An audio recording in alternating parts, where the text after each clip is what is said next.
गुरु जी के सुमरन मातृ से नासई विघन अनंत। ताते सर्वारंभ में ध्यावत हैं सब संत। सभी प्रेमी भक्तों का कृष्ण कबीरा चैनल पर स्वागत है। आइए जानते हैं कि राजा भोपाल और राजा अमर सिंह को बोध कैसे हुआ। कबीर सागर 5वें अध्याय बोध सागर ग्रंथ में इस प्रकार लिखा है कि धर्मदास ने कबीर साहब से पूछा कि हे सदगुरु, काल ब्रह्म जीवों को किस प्रकार मारता है, आप इसका वृत्तांत कहिए। यह बात सुनकर सतगुरु बोले कि ए धर्मदास, मैं इसके मारने का लक्षण बताता हूं। धर्मदास ने यमराज को आज्ञा दी कि तुम पृथ्वी पर जाओ और वहां पर मनुष्यों की अधिकता हो गई है। पृथ्वी से बोझ सहन नहीं होता है।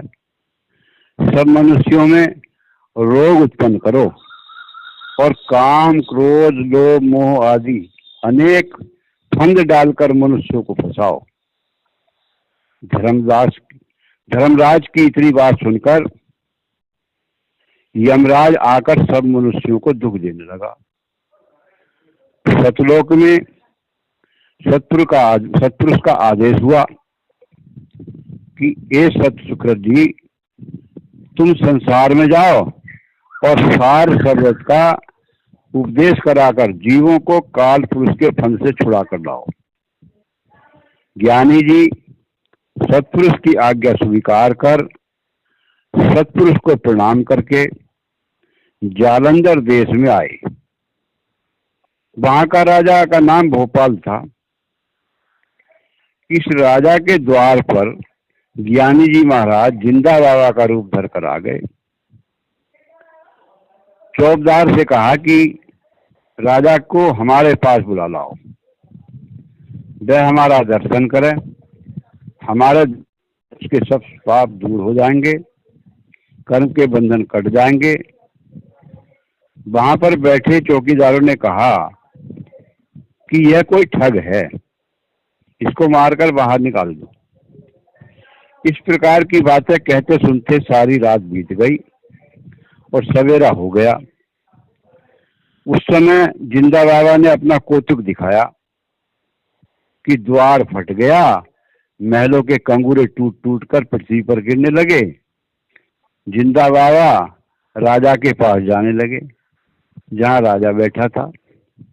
वहां चौबदार दौड़ कर आया और कहने लगा कि हे राजा साहब, यह जिंदा बाबा चोर है।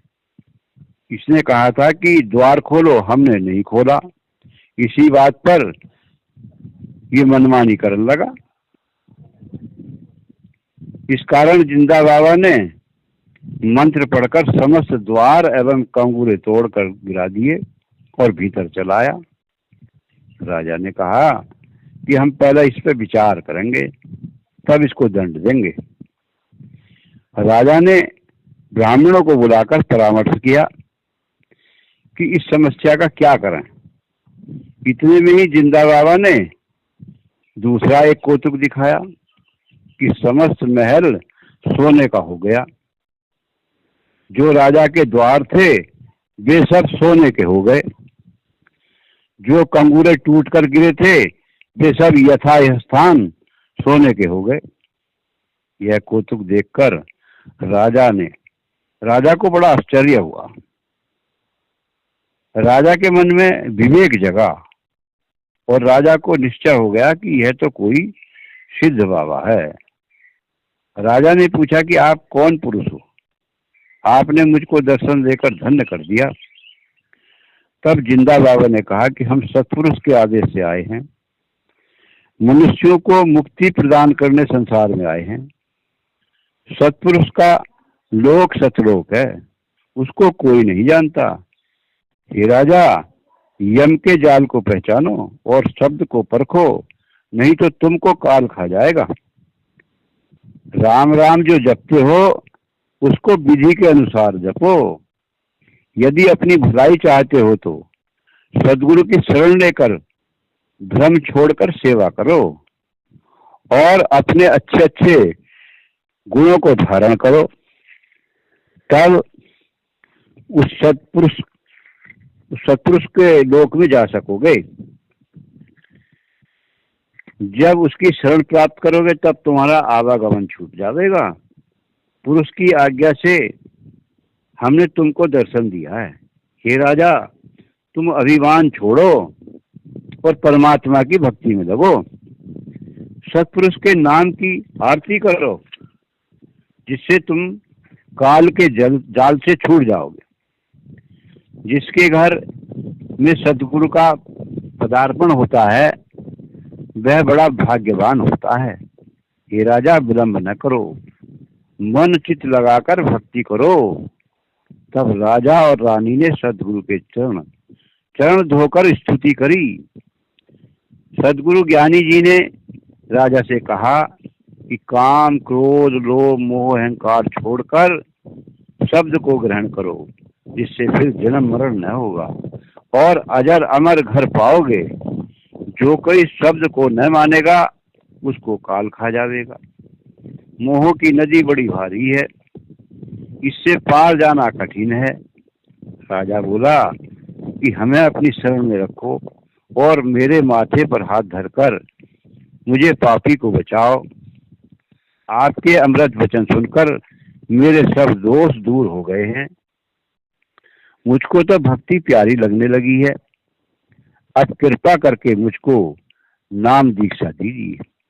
ज्ञानी जी ने कहा, हम तुमको सत्य नाम की दीक्षा देंगे। इस कारण आप सत्पुरुष के नाम से एक ज्ञान यज्ञ करो। राजा ने सदगुरु की आज्ञा अनुसार दीक्षा लेने का समस्त नियम किया।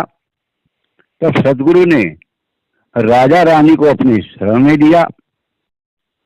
राजा ने कहा, मैं काल पुरुष के देश में नहीं रहना चाहता, मुझको अपने लोक में ले चलो। राजा और रानी तथा बेटों को सत्पुरुष का दर्शन कराया। सदगुरु ने सब हंसों को सरोवर में स्नान कराया। सतलोक में पहुंचाकर सत शुक्र जी के चरणों में दंडवत प्रणाम किया।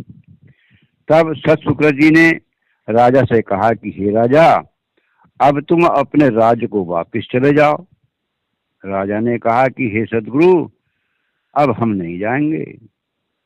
इसके बाद सब वहीं रहने लगे और उनका जन्म मरण से छुटकारा हो गया, अर्थात मुक्ति को प्राप्त हो गए। उधर एक दूसरे राजा अमर सिंह हुए। उनको किस प्रकार बोध हुआ? ज्ञानी जी से सदगुरु ने कहा कि बहुत दिन बीत गए, कोई भी जीव सतलोक को नहीं आया। काल पुरुष ने सब जीवों को रोक रखा है। इसलिए ज्ञानी जी को कहो कि तुम पृथ्वी लोक में जाकर विहंग मार्ग बताकर मनुष्यों की मुक्ति कराओ। उस युग का नाम कमोद युग था। ज्ञानी जी सत्पुरुष को नमस्कार करके पृथ्वी पर सिंगल द्वीप में आए। वहां के राजा का नाम अमर सिंह था, जो अमरावती में रहता था। उसकी रानी का नाम स्वरकला था। वहां पर ज्ञानी जी गए। उसको यह कौतुक दिखाया कि राजा ने ज्ञानी जी को 16 सूर्य के समान ज्योतिर्मान देखा। ऐसी सुगंधी उठने लगी, मस्तिष्क भर गया। राजा अमर सिंह ने उस स्वरूप का दर्शन किया और फिर ज्ञानी जी अंतर्ध्यान हो गए। राजा उन्हें ढूंढने लगा, खोज करते करते थक गया। राजा चिंता में डूब गया। 7 दिन इसी अवस्था में बीते। राजा ने माया, मोह तथा अभिमान सब छोड़ दिया, केवल सतगुरु के चरणों के ध्यान में लगा रहा। ज्ञानी जी दयाल हुए और पुनः राजा को दर्शन दिए। राजा के सिर पर हाथ रखा। जब राजा के मन में संतोष आया, तब राजा ने सतगुरु के चरणों पर सिर धर दिया और कहने लगा कि अब मेरा दुख दूर हुआ। फिर पूछा कि आप कहाँ से आए हो, कहाँ रहते हो, आपका क्या नाम है, किस लोक में स्थान है। ज्ञानी जी ने कहा कि हम सतलोक से आए हैं, वह हमारा ठिकाना है, वहाँ सत्पुरुष रहता है, हम उस सत्पुरुष की आज्ञा देकर आए हैं।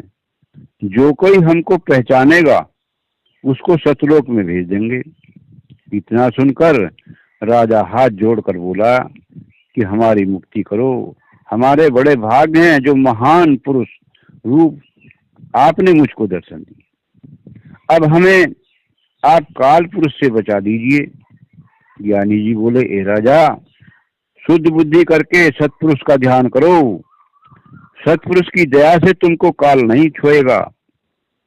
राजा रानी ने सदगुरु के चरणों की सेवा करी और कहा कि हमारे बड़े भाग हैं कि सतगुरु हमारे घर पर पधारे। तब रानी ने अपनी समस्त दासियों सहित आकर सतगुरु को दंडवत प्रणाम किया। हे साहब, हम सब आपके गुलाम हैं, हमारे ऊपर ऐसी दया करो कि आपके चरणों में प्रीति रहे और समस्त आशाएं छूट जाएं, आप सर्व सुख के धाम हो। इस प्रकार स्तुति करके सतगुरु को महल में ले जाकर सिंहासन पर बैठाया। राजा रानी ने सतगुरु के चरण धोए और रानी ने अपने आंचल से चरणों को पोंछा। ज्ञानी जी ने सबके सिर पर हाथ रखा। ज्ञानी जी बोले कि हे राजा, अब तुम सर्व सामग्री मंगवाओ। आज्ञा पाते ही यथा नियम सब सामान मंगवाया और हर्ष और उत्साह के साथ राजा रानी तथा अन्य लोगों ने सतगुरु से नाम दीक्षा ली। सतगुरु की कृपा से सबके शोक संताप छूट गए, काल का जाल दूर हो गया। राजा और रानी सहित सब हाथ जोड़कर खड़े हो गए। उस समय राजा कहने लगे कि हे सतगुरु, आपने दया करके वह शब्द बताया है जो कि ब्रह्मा विष्णु तथा शिव आदि को भी दुर्लभ है। मुझे भक्ति दान दिया, अब हमें अपने लोक ले चलो। सतगुरु ने कहा, हे राजा, आपकी 100 वर्ष की आयु शेष है, सो तुम 125 वर्ष अभी पृथ्वी पर रहो, इसके पश्चात मेरे लोक को चलना। अमर सिंह राजा ने बड़ी सच्ची भक्ति करी, लाखों जीवों को अपने साथ लेकर सतलोक को गए और सब जन्म मरण के बंधन से छूट गए। संसार में गुरु के समान कोई दाता नहीं है। इस भजन के माध्यम से बताया है,